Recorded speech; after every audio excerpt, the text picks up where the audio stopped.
এইখানেই রয়েছে সন্তোষীমা মায়ের মূল যে মন্দির। রাস্তাটা কেমন ওপরের দিকে উঠছে।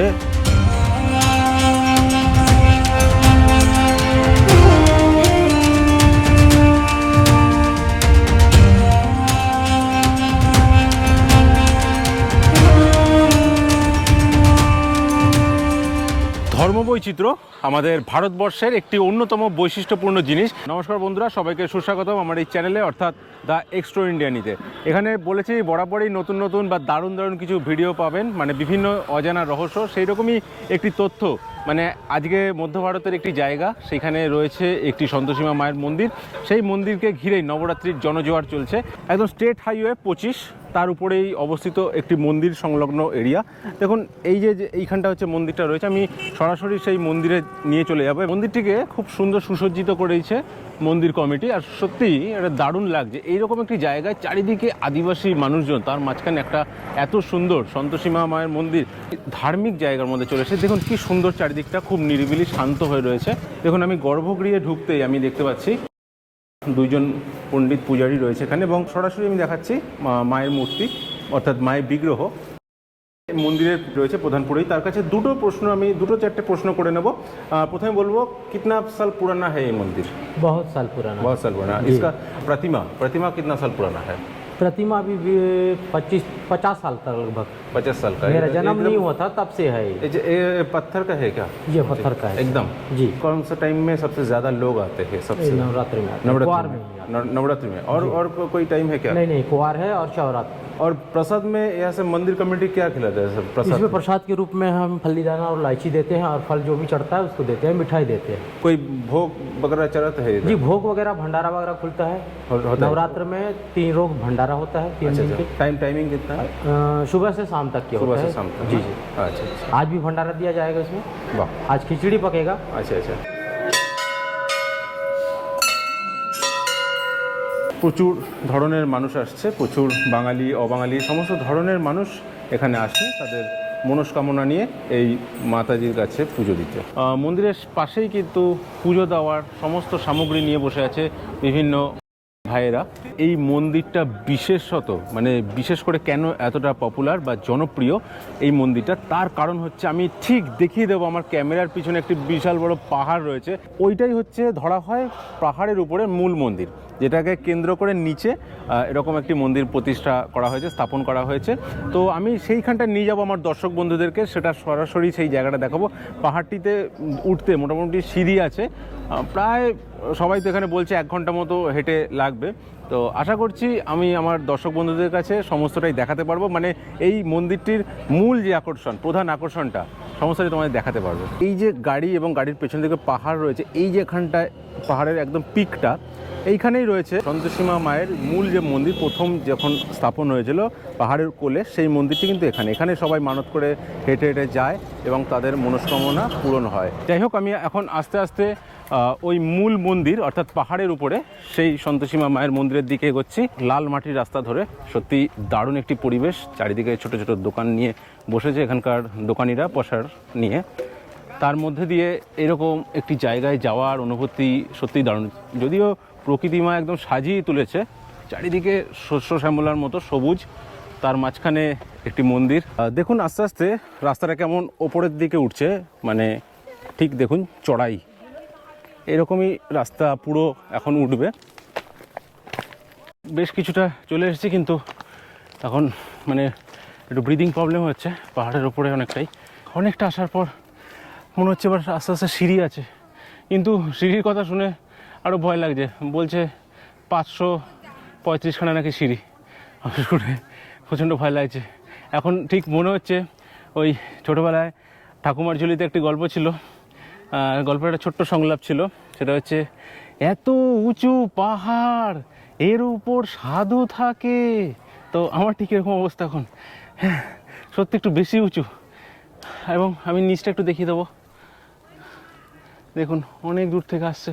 এবার সিঁড়ির রাস্তা চালু হলো। মানুষ কতটা কষ্ট করে এখানে আসছে, সবই ভক্তির জন্য। মানুষ ভক্তির জন্য সব কিছু পারে, ভক্তি শক্তি। দেখুন প্রত্যেকটি দর্শনার্থীর একটি আবেগ, একটি ভালোবাসার জায়গা হলো এটি। প্রত্যেক বছর এনারা আসে নবরাত্রি বলে। সবাই উনি বলছেন সবার যেন মনোকামনা পূর্ণ হয়, যারা ভিডিওটা দেখছেন তাদেরও হোক, আর যারা আসছে তাদেরও যেন হোক। সবাই প্রত্যেকটি দর্শনার্থী প্রচুর কষ্ট করছে এই তপ্ত রোদ্দুরে, এই গরমের তপ্ত দুপুরে এরকম একটি জায়গা। তবে আশা করছি দারুণ একটি ভিডিও তোমাদেরকে দেখাতে পারবো এক্ষুনি। দেখুন যতটা উপরে আসছি অক্সিজেন লেভেলটা কমছে এবং নিচটা ঠিক ততটাই সুন্দর দেখাচ্ছে। যত ওপরে উঠছি তত সৌন্দর্যের ছোঁয়া, সত্যি দারুণ লাগছে। মূল মন্দিরে যাওয়ার আগে এরকম একটি ছোট মন্দির পড়বে, অর্থাৎ শিব মন্দির। এখানে অনেক মানুষ পুজো দিয়ে দিচ্ছে, অনেক দর্শনার্থী, অনেক ভক্তবৃন্দরা।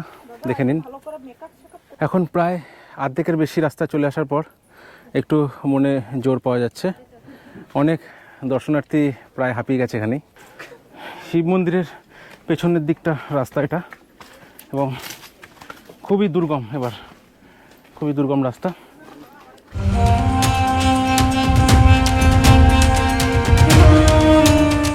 আরও এগোচ্ছি আস্তে আস্তে। আমরা মোটামুটি আশেপাশের সমস্ত পাহাড়ের প্রায় লেভেলে চলে এসেছি ওপরে।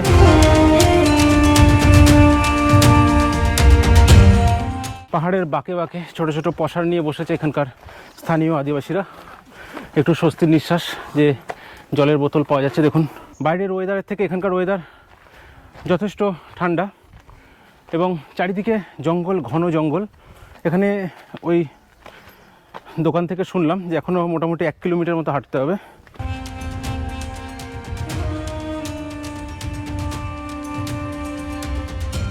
অবশেষে মন্দিরের একদম সামনের দরজায় পৌঁছে গেছি। অনেকখানি পথ অতিক্রম করার পর দেখতে পেয়েছেন বন্ধুরা, আমি বলবো একটুখানি অনুরোধ, যারা চ্যানেলে নতুন তারা প্লিজ সাবস্ক্রাইব করে রেখো। তোমাদের ভালোবাসা এবং তোমাদের সাপোর্ট ছাড়া সত্যি এগোনো একদমই সম্ভব নয়। দীর্ঘ প্রতীক্ষার পর আপনাদেরকে নিয়ে আসতে পেরেছি সেই মন্দিরে। পাহাড়ের উপরে সন্তোষীমা অর্থাৎ মাতাজির মন্দির। দেখুন, দর্শন করুন। বহু দূর দূরান্ত থেকে বিভিন্ন মানত নিয়ে আসে এখানে বিভিন্ন দর্শনার্থী, বিভিন্ন পুণ্যার্থীরা।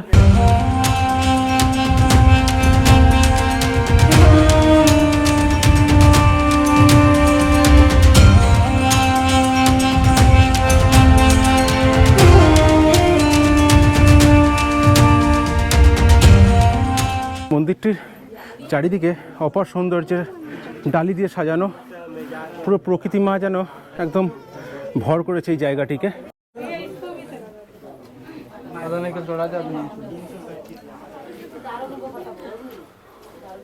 দেখুন বহু পুণ্যার্থী এখানে তাদের পূজার্ঘ নিয়ে চলে এসেছেন। ভক্তি শক্তি সত্যি তা হয়তো এখানে না আসলে বোঝা যেত না। যাই হোক, আমার তো মন্দির দর্শন হয়ে গেল। আমি আস্তে আস্তে এবার নিচের দিকে নেমে যাব। মনে মনে অনেক ইচ্ছা নিয়ে এখানে এসেছি। আশা করছি আগামী বছরও এখানে আসতে পারবো। তোমাদের বন্ধুরা কেমন লাগলো সমস্ত কমেন্টের মাধ্যমে জানিও। আমি আস্তে আস্তে নিচের দিকে নেমে যাব। তবে আমি যেতে যেতে প্রার্থনা করব আমার দর্শক বন্ধু, তাদের সবার যেন মনস্কামনা পূরণ হয়, বা তারা সবাই যেন খুব ভালো থাকে এবং তাদের মনের যা যা ইচ্ছা আছে সবটা যেন পূরণ হয়। এবং আমি দেখাবো যে নিচে নামাটা আরও বেশি কষ্টসাধ্য, মানে গড়িয়ে পড়ে যাওয়ার খুব ভয় রয়েছে এখানে। আস্তে আস্তে বেশ খানিকটা নিচে নেমে এসেছি। যাই হোক, প্রচণ্ড ঢালু রাস্তা। ধর্মবৈচিত্র্যের বিশাল নিদর্শন আমাদের এই ভারতবর্ষ। আমার তো খুবই ভালো লাগছে এরকম জায়গায় এসে। আর সত্যি কথা বলতে গেলে ভারতবর্ষে এরকম কত নাম না জানা জায়গা রয়েছে, অজানা রহস্য অনেক কিছু লুকিয়ে রয়েছে এরকম জঙ্গল, পাহাড়, নদী, নালা সমস্ত জায়গার মধ্যে। সমস্তটাই দেখাবো বন্ধুরা তোমাদেরকে। আস্তে আস্তে মোটামুটি অনেকক্ষণ হাঁটার পর প্রায় সমতলের কাছাকাছি চলে এসেছি। আশা করছি তোমাদের সম্পূর্ণ ভিডিওটা খুবই ভালো লেগেছে। আর আমি আমার দর্শক বন্ধুকে মোটামুটি আমার ক্ষমতা অনুযায়ী সবটা দেখাতে পেরেছি। আগামীতে যদি কোনো ভিডিও এরকম করি আরও ভালো কিছু তোমাদের দেখানোর চেষ্টা করব। আজকের ভিডিও বেশি দীর্ঘ করব না।